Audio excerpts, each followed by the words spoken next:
Bienvenue dans le monde des petits rêveurs. Vous êtes prêts pour une nouvelle histoire? La tisseuse de rêves.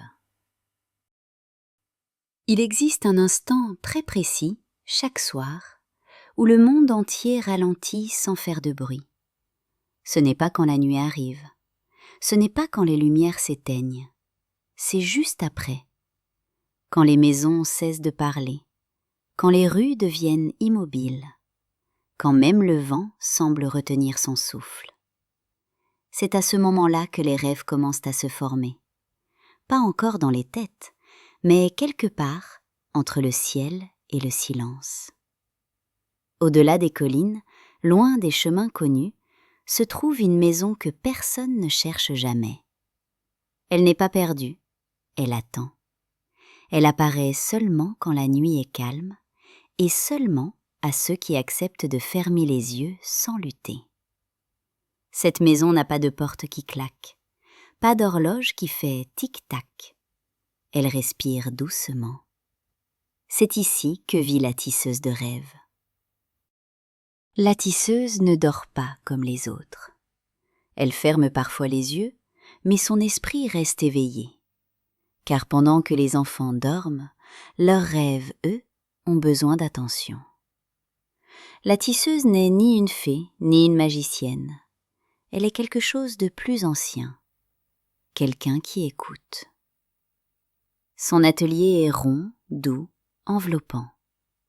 Les murs chuchotent des souvenirs d'enfance. Le plafond ressemble à un ciel qui aurait oublié le jour. Au centre se trouve un immense métier à tisser. Mais il n'y a pas de laine. Il y a des fils invisibles. Des fils de rires entendus à la récréation. Des fils de peur jamais dites. Des fils de courage qui tremblent un peu. Des fils d'amour très solides. La tisseuse passe ses doigts dans l'air et les fils apparaissent. Certains rêves sont simples. Un rêve de plage, un rêve de dragon gentil, un rêve de course dans l'herbe. Cela se tisse presque seul. Mais d'autres rêves résistent.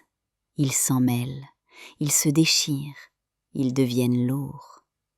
Ce sont les rêves des enfants qui réfléchissent trop la nuit. Cette nuit-là, un fil vibra plus fort que les autres, pas violemment, mais longtemps. La tisseuse posa ses doigts dessus. Elle sentit un cœur fatigué, un esprit qui n'arrivait plus à se reposer. Ce fil appartenait à Milo. Milo était un enfant gentil. Il disait toujours oui. Il essayait toujours bien faire. Mais le soir, une fois seul avec ses pensées, tout devenait trop grand. Il se demandait s'il serait à la hauteur, s'il ferait les bons choix, s'il avait le droit de rêver grand. Alors ses rêves se bloquaient. Il restait coincé, comme derrière une porte fermée. La tisseuse resta silencieuse un long moment. Puis elle se dirigea vers une étagère très haute. Elle en descendit un petit coffret ancien. À l'intérieur reposait un fil unique, le fil de présence. Un fil qu'on n'utilise pas pour réparer, mais pour accompagner. La tisseuse travailla lentement, très lentement. Elle ne tirait jamais sur les fils, elle les invitait. Chaque geste disait « Je suis là, tu n'es pas seul ». Quand le rêve fut prêt, elle posa ses deux mains dessus. « Va doucement ». Le rêve s'éleva, il passa entre les nuages, glissa le long des étoiles, se posa près de la lune. Puis il descendit, jusqu'à une petite chambre éclairée par une veilleuse. Milo dormait à moitié, et cette fois, la tisseuse entra avec le rêve. Milo se retrouva dans un monde étrange. Tout y était beau, mais immobile. Les arbres semblaient hésiter à pousser. Les chemins ne savaient pas où aller. Les couleurs attendaient. « Pourquoi tout est arrêté ?» demanda Milo. « Parce que ce monde attend que tu oses, » répondit une voix. Il se retourna. La tisseuse était là. Ils marchèrent côte à côte. « Tu sais, » dit la tisseuse, « les rêves ne demandent pas d'être parfaits. » Milo baissa les yeux. « Mais si je me trompe ?»« Alors tu apprendras. Et les rêves aiment apprendre. » Milo posa un pied sur un pont fragile. Il ne s'effondra pas. Il avança encore. Les arbres frémirent. Les couleurs respirèrent. Le vent recommença à souffler.